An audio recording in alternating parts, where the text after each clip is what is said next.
Pues vamos a hablar de tu libro, Fentanilo, pero bueno, tú has dedicado buena parte de tu vida profesional, Sí, periodística, a la investigación del narcotráfico en México. Has escrito, ¿cuántos libros? Este es el número 13, creo, ¿no? 14. 14 ya. Y muchos de ellos, la mayoría de ellos, dedicados a esto, a los carteles, al crimen organizado, en fin. ¿Qué nos dices del asesinato de Carlos Manso? Mira, primero que nada, debo decir que es un hombre que no tenía antecedentes sucios. Él no estaba ligado a organizaciones criminales, un hombre limpio, con trayectoria. Pero desgraciadamente le tocó gobernar un municipio donde las redes del crimen organizado pues, impiden cualquier transformación. Y cuando él empezó pues, a plantear la necesidad, más bien la urgencia de pacificar no solamente Uruapan, sino pues, apoyar también la pacificación de Michoacán, pues esto no cayó bien en las organizaciones criminales que se están disputando el control del Estado. Michoacán, como Guerrero, como Tamaulipas, es de las entidades donde el crimen organizado opera con 22 tipologías delictivas, que van desde el secuestro, el cobro de piso, La la extorsión. venta de protección, pero hay otro fenómeno, Adela, que se está presentando en el país y creo que explica en buena medida el nivel de violencia que enfrentamos ahora en México, que es cómo se ha transformado el crimen organizado. Ya no estamos hablando solamente de grupos que están, digamos que, infiltrados en las alcaldías, sino que ahora el crimen organizado en muchos territorios del país es gobierno, Narcogobierno. narcogobierno. Narcogobierno. Por más que se quiera decir que no, ¿no? Exacto. Sí, bueno, es una realidad que no se ha querido reconocer como un fenómeno llamado narcopolítica, pero que lamentablemente, pues sí, el crimen ha optado por quedarse, apropiarse de territorios completos, recursos naturales, y bueno, pues, y es una situación que se ve muy difícil revertirla.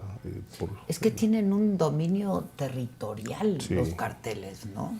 Pues mira, estamos hablando de que más del 80% del territorio del país está bajo control de grupos criminales o de políticos que están ligados de manera directa o indirecta a alguna modalidad criminal, ¿no?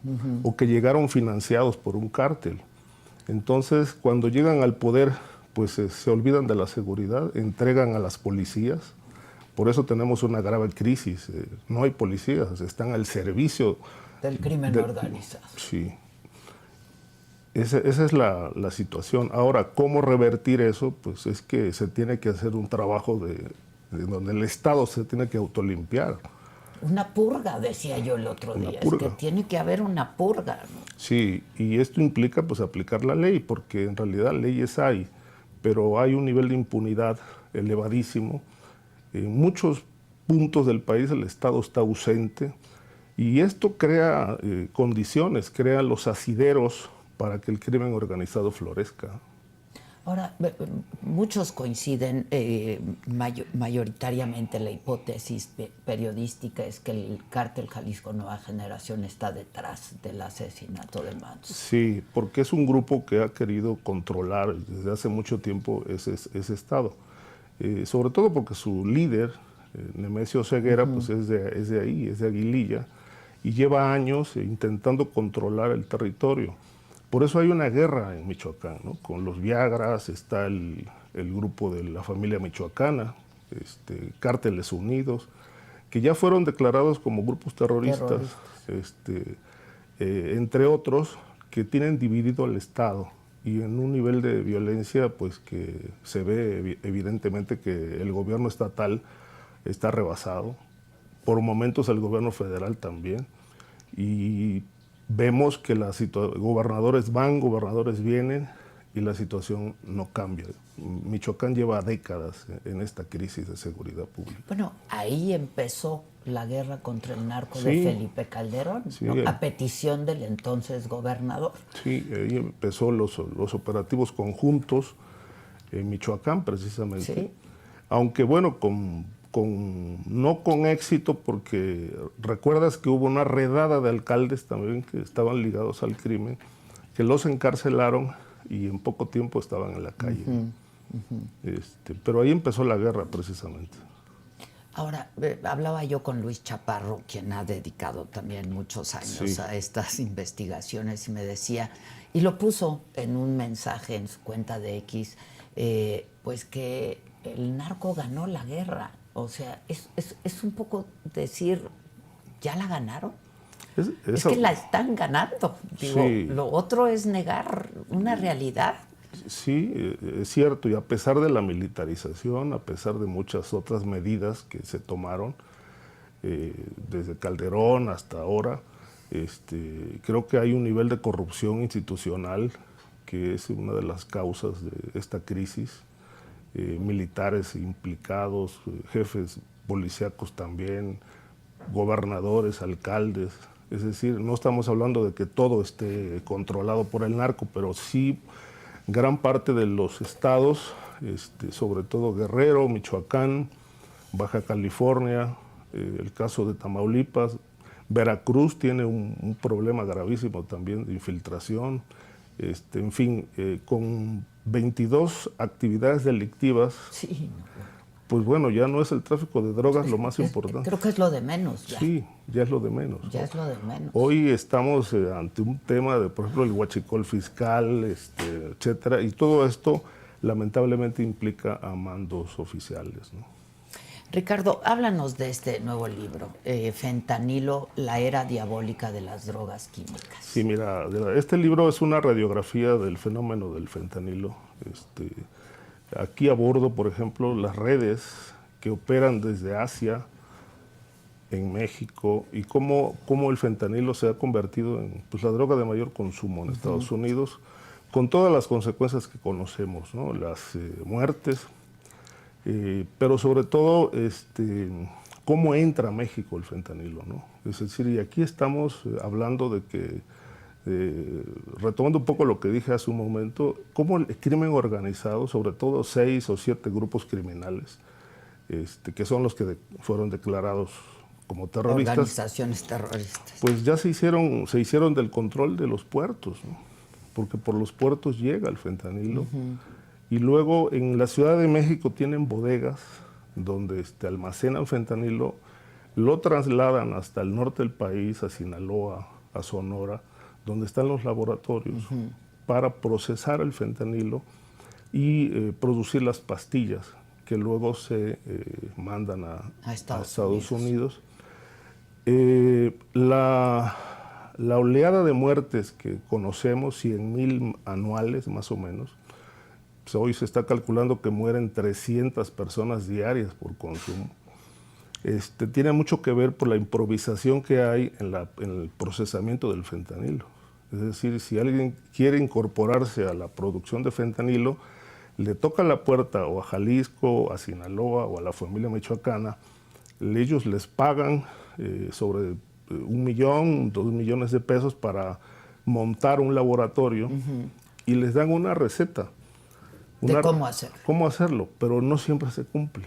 A pie juntillas, de tal suerte que las investigaciones de la DEA, por ejemplo, han puesto en evidencia que muchas pastillas tienen dosis bajas, pero una pastilla puede tener, digamos, puede matar a 3 personas. ¿No? Con que una pastilla se vaya con dosis de más. De más. Entonces yo pensaba que la sobredosis pues era por exceso de consumo. Y no, es porque hay una disparidad. No todas las pastillas tienen la misma dosis, porque pues hay mucha improvisación en la producción de fentanilo.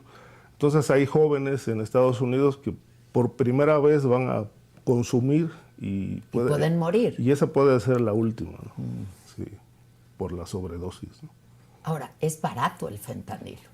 Es barato. Por ejemplo, mira, producir 4.5 toneladas se invierten 22 millones de dólares y se recuperan 10 veces más, porque es una droga que se vende mucho en volumen, es muy barata. Una pastilla puede costar 20, 30 pesos, 50 a lo mucho. depende de la zona muy de barato, Estados Unidos, claro. pero el volumen es inmenso, ¿no?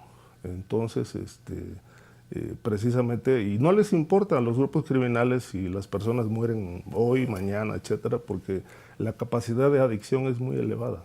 A la primera quedan enganchados. Enganchados. Y aunque hay versiones de expertos que plantean que esta adicción es reversible, yo considero, porque lo investigué en Austria, lo investigué en Alemania, precisamente pensando en esta obra, en este libro. y me dicen que no, son las adicciones a drogas químicas son irreversibles, ¿no? Ahora, ¿cómo empieza o cómo entra, cuándo empieza a entrar el fentanilo a nuestro país? Yo creo que esto tiene más o menos 10 años. 10 años, yo me acuerdo que desde hace 10 años sí. empezábamos a oír Sí, del el fentanilo lo descubren, lo descubren en los años 60 y viene a sustituir a la morfina como medicamento, ¿sí? Para el dolor. Y luego se va generando analgésico. Analgésico, sí, para problemas de enfermedades terminales.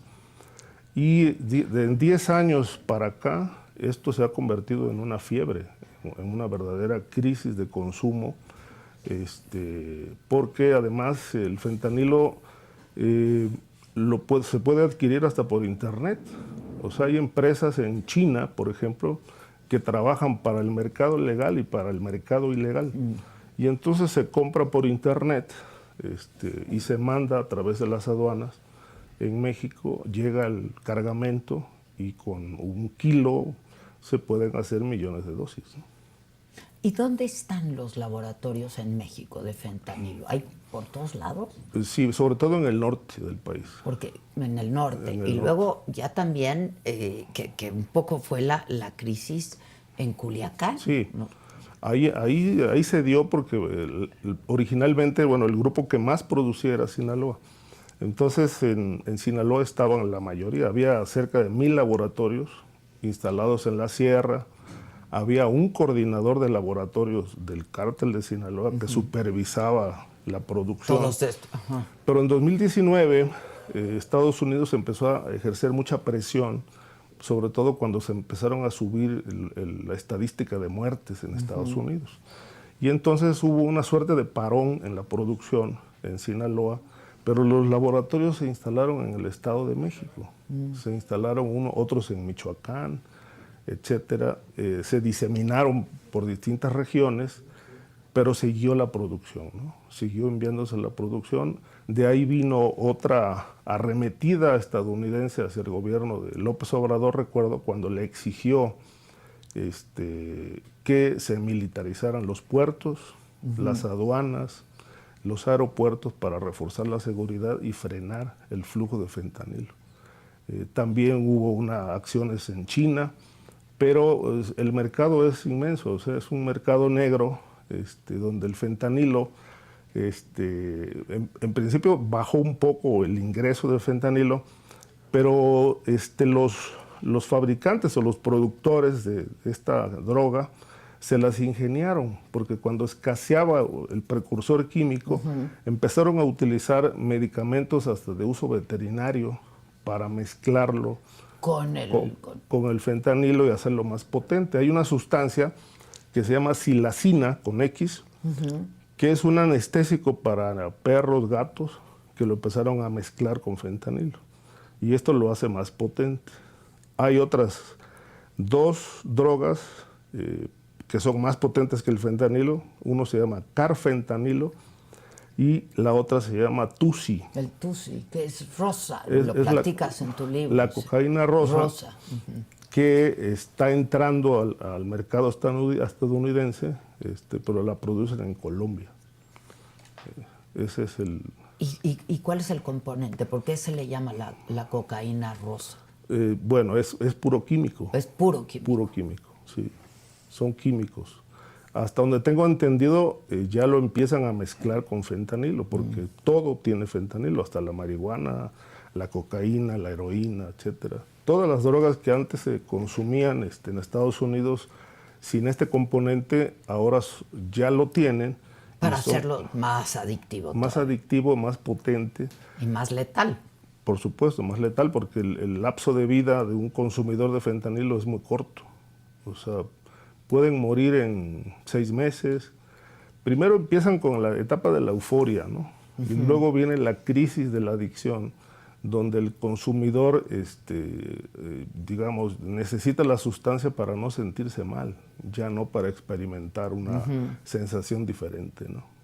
Oye, Ricardo, ¿cómo hiciste tú toda esta investigación? ¿Hubo investigación de campo? ¿Cómo hiciste eso? Sí, fue trabajo de campo, fui a Sinaloa, fui a Baja California, consulté mucha información hemerográfica, hablé con médicos, con el Instituto Nacional contra las Adicciones, que también tiene mucha información sobre el fentanilo, y ellos me explicaron, por ejemplo, que ahí vienen las cifras de lo que se requiere en México para uso médico. Es muy poco. Es muy poco. Muy poco, pero hay un mercado negro impresionante.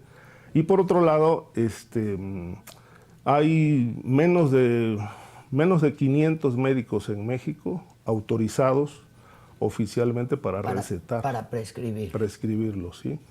A diferencia de lo que pasó en Estados Unidos 10 años atrás. Que ahí hubo un exceso. Y hay una película, ¿no? Sí, yo la vi, la película. El negocio del dolor. Ajá.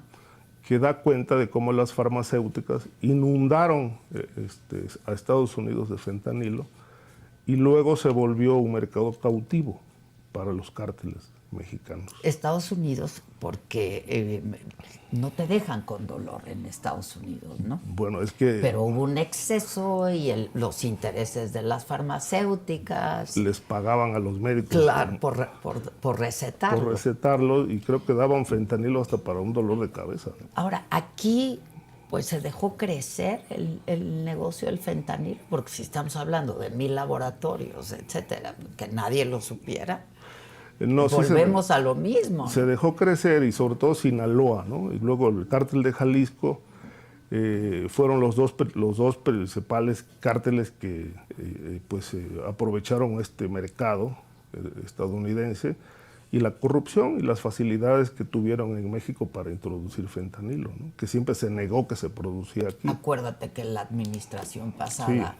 López Obrador un día sí y el otro también decía que aquí no se hacía fentanilo. Así es. Bueno, en México no, pero sí, lo que hacen es que se procesa, ¿no? Se procesa, pues, los laboratorios. Los laboratorios, sí, sí. Los laboratorios y algunos... Que para el caso es lo mismo. Sí, claro, sí.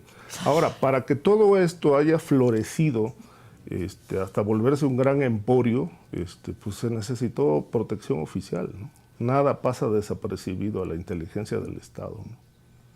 Sin duda. Oye, y esto se ha convertido, el fentanilo, en la principal bandera de seguridad en Estados Unidos desde la llegada de Trump. Bueno, ahí empezó la presión, la guerra comercial con China, los aranceles.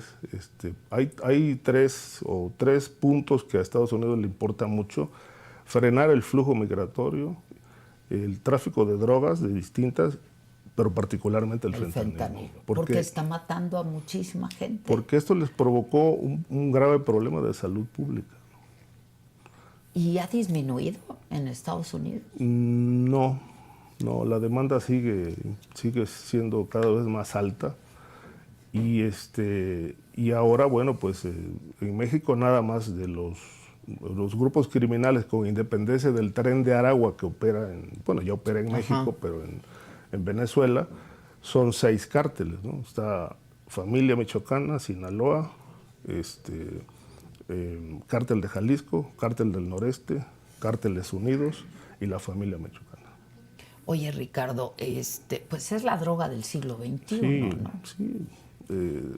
Decían, porque bueno, yo en los libros que leí, a finales del siglo XIX, cuando Freud recetaba cocaína, yo lo leí, sí. Decían que este señor le había abierto la puerta al tercer demonio de la humanidad, ¿no? Yo creo que en esa saga, en esa línea, sí, pues estamos ante el cuarto demonio de la humanidad. De la humanidad. Y Ahora, esto no se puede entender, es esto que decías, ¿no? Sin la colusión, que no deja de ser criminal, de gobiernos, de funcionarios públicos, y de la fuerza militar también y de la policía, Ricardo. Sí, es que... No se puede entender de otra manera, ¿no? No, el crimen organizado, yo así lo he considerado, o la mafia no ha sido derrotada nunca en ningún lugar del mundo ni en ninguna época de su historia, porque siempre opera con protección oficial, ¿no? Es decir, si los aparatos de inteligencia se enfocaran en indagar, investigar a los grupos criminales, pues yo creo que este país estuviera en otras circunstancias, en otras condiciones, ¿no? Pero hay demasiada corrupción y ese es un problema que pues ha explotado a niveles insospechados ya, donde, como bien decías hace un momento, estamos peor que cuando la guerra de Calderón. Justo eso te quería preguntar, porque tú llevas muchos años investigando el tema, escribiendo sobre el tema, reportando sobre el tema. ¿Habíamos vivido una época igual de tanta violencia? No, yo empecé a reportear esto en los 90 y pues lo que veíamos eran enfrentamientos entre grupos, etcétera. No veíamos este nivel de corrupción que hoy tenemos, donde ya hemos llegado al grado donde pues ya no hablamos del fenómeno de se infiltró el crimen en el gobierno de tal. No, hoy estamos hablando que el crimen es gobierno. Sí. Y entonces, pues las policías ya se convirtieron en grupos de matones, de sicarios, porque operan para grupos criminales, desatendieron la seguridad, y esto pues es lo que explica, aparte de la impunidad, cómo el crimen organizado hoy, pues lamentablemente ha convertido a México en un narcoestado, ¿no? Fíjate que un poco que intercambiamos un par de palabras y decíamos, no nos había tocado ver algo así. No. Y yo comentaba que si el control de crisis va a ser seguir responsabilizando a gobiernos anteriores, será poco lo que se pueda hacer para resolver. Yo creo que ya no eso ya no se justifica, ¿no? Mira, cuando estaba Calderón de presidente, había más o menos como el 20-25% de alcaldías vinculadas a actividades de este tipo, alcaldes, ¿no? Y ya era un escándalo, ¿no? Por eso se tomó la medida de decir, bueno, esto hay que desactivarlo, ¿no? Pero hoy estamos hablando de más del 80%. Sí, es una brutalidad. Entonces, pues bueno, creo que revertir esto a mí me parece que pues va a llevar muchos años, pero si se empieza hoy, el asunto es que no se reconoce el fenómeno. Y que no hay la voluntad, o quizás se reconozca, pero es tal la colusión y tal la corrupción que no hay la voluntad. No hay la voluntad. Y volviendo un poco al caso de Carlos Manzo, mucho hemos hablado también de la violencia política. Sí. Pero me parece que este asesinato político también rebasa lo que habíamos visto, ¿no? Sí, totalmente lo rebasa porque, pues bueno, hoy en Michoacán y en cualquier estado, digamos que muchos alcaldes tienen dos caminos: o ligarse al crimen organizado o morir, como es el caso lamentable de Carlos Manzo. Y muchos otros, ¿no? Y muchos alcaldes se han ligado al crimen organizado por sobrevivencia política. ¿Sí? Y también hay que decir que de Calderón a la fecha, los gobernadores han desatendido su tarea, ¿no? Se han dedicado a administrar el problema y no se ha establecido una política coherente para enfrentar este flagelo, ¿no? Sí, porque todo lo responsabilizan y se lo dejan, ¿no? Pero, por ejemplo, esta respuesta que tuvo la gente, ¿no? El día de ayer en los funerales de Carlos Manzo al gobernador Bedoya, pues me parece legítimo, ¿no? Y pues si no, ¿a quién?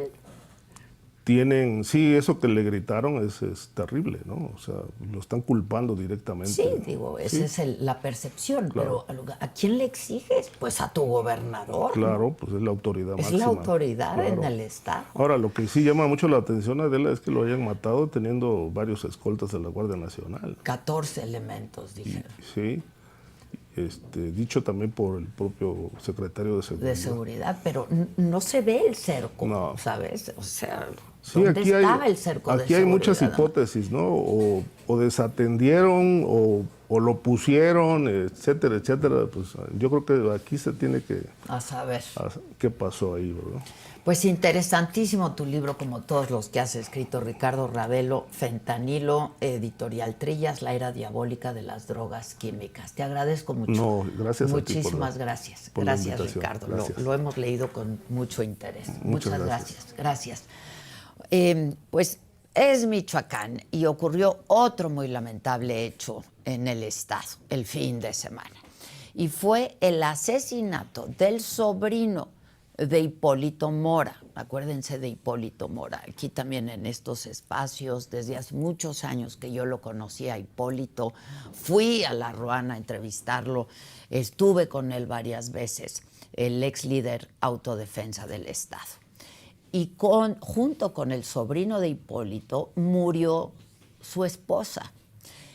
Vamos a enlazarnos vía telefónica con quien fuera tío de la víctima, Guadalupe Mora, jefe de tenencia de La Ruana. Guadalupe, y hemos hablado contigo también muchas veces. ¿Cómo estás? Pues muy bien, tú, Adela, gracias. Pues hay algo pues con el dolor ese, pero de modo hay que tratar de seguir adelante.